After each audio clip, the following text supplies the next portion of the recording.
जरा सोचिए, क्या हो अगर किसी देश की सरकार ही अपने नागरिकों को, अपने ही सिटीजन्स को निशाना बनाने लगे। आज हम अमेरिका से आए एक ऐसे ही चौंकाने वाले दावे को समझने की कोशिश कर रहे हैं। तो चलिए सीधे मुद्दे पर आते हैं। जी हाँ, सोर्स का जो सबसे बड़ा और शॉकिंग दावा है वो यही है। अमेरिकी नागरिकों को उनकी अपनी ही सरकार हिरासत में ले रही है। ये एक बहुत बहुत ही गंभीर आरोप है जिसके मायने काफी गहरे हो सकते हैं। तो अब सबसे बड़ा सवाल यही उठता है कि आखिर ऐसा हो कैसे रहा है। इस पूरे विश्लेषण में हम सोर्स में दिए गए तथ्यों के जरिए इसी सवाल का जवाब ढूंढने की कोशिश करेंगे। तो देखिए, रिपोर्ट्स के मुताबिक इस पूरे संकट की जड़ एक नई सरकारी पॉलिसी में है। एक ऐसा कोटा जिसने, आप कह सकते हैं, सारे नियम ही बदल कर रख दिए हैं। अच्छा, सबसे पहले ये समझना जरूरी है कि ये आईसी आखिर है क्या। इसका पूरा नाम है इमिग्रेशन एंड कस्टम्स एनफोर्समेंट। ये एजेंसी 9/11 हमलों के बाद बनाई गई थी और इसका काम था अवैध आप्रवासियों, मतलब इलीगल इमिग्रेंट्स को देश से बाहर निकालना। और सालों तक इसका काम यही रहा। लेकिन सोर्स का दावा है कि हाल ही में आई एक नई पॉलिसी ने इस एजेंसी के काम करने का तरीका, मतलब सब कुछ पूरी तरह से बदल दिया है। और वो बदलाव इस नंबर से आया है, 3000। दावा ये किया जा रहा है कि सरकार ने आइस एजेंसी पर हर दिन 3000 गिरफ्तारियां करने का एक कोटा लगा दिया है। अब जरा सोचिए, इस डेली कोटा को पूरा करने के प्रेशर में आईसी एजेंट्स पर कथित तौर पर किसी को भी पकड़ने का दबाव है, फिर चाहे वो कानूनी तौर पर रह रहे हों, ग्रीन कार्ड होल्डर्स हों या फिर अमेरिकी नागरिक ही क्यों ना हो। तो चलिए अब देखते हैं कि इस कथित पॉलिसी का आम लोगों पर, खास तौर पर अमेरिकी नागरिकों पर असल में क्या असर पड़ रहा है। ये है मुबाशिर हुसैन, एक 20 साल के अमेरिकी नागरिक। अपने लंच ब्रेक पर थे जब आइस एजेंट्स ने उन्हें गिरफ्तार कर लिया। वो बार बार कहते रहे कि वो एक सिटीजन है, लेकिन उनकी आईडी तक चेक नहीं की गई। और ये मामला तो इससे भी कहीं ज्यादा दुखद है।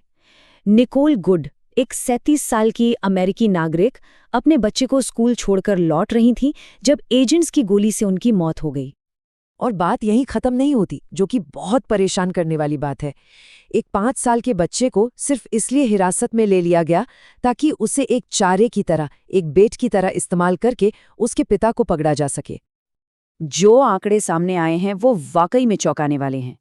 कम से कम 170 अमेरिकी नागरिक, 20 बच्चे जिनमें से 2 को कैंसर था, और न जाने कितने ग्रीन कार्ड और लीगल वीजा होल्डर्स इसका शिकार हुए हैं।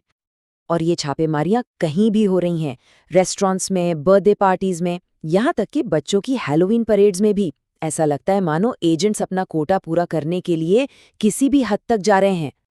तो अब सवाल ये है कि इन एजेंट्स को इतना सब कुछ करने की ये पावर, ये शक्ति मिल कहाँ से रही है। इसका जवाब सिस्टम के अंदर ही छिपा है। फर्क यहाँ बिल्कुल साफ है। देखिए, जहां एक नॉर्मल पुलिस को गिरफ्तारी के लिए वारंट और प्रोबेबल कॉज, मतलब कोई ठोस वजह या सबूत चाहिए होता है, वहीं आईसीई एजेंट्स को सिर्फ शक के आधार पर बिना किसी वारंट के किसी को भी गिरफ्तार करने की पावर दे दी गई है। और इससे भी बड़ी बात यह है कि इन एजेंट्स को एब्सोल्यूट इम्यूनिटी दी गई है। इसका सीधा सा मतलब ये है कि अपने कामों के लिए उन पर कोई कानूनी कार्रवाई नहीं हो सकती, कोई जवाबदेही नहीं, नो अकाउंटेबिलिटी। आखिर में यह पूरा मामला एक बहुत ही मशहूर पॉलिटिकल स्लोगन और जमीनी हकीकत के बीच एक गहरे विरोधाभास, एक कॉन्ट्रास्ट को सामने लाता है। मेक अमेरिका ग्रेट अगेन, ये वो नारा था जिसके साथ मौजूदा सरकार सत्ता में आई थी। सोर्स इस नारे के सामने वो कथित हकीकत रखता है जहां अपने ही नागरिकों को गोली मारी जा रही है, बच्चों को डिटेंशन सेंटर्स में रखा जा रहा है और सिर्फ एक कोटा पूरा करने के लिए किसी की भी जिंदगी बर्बाद की जा सकती है।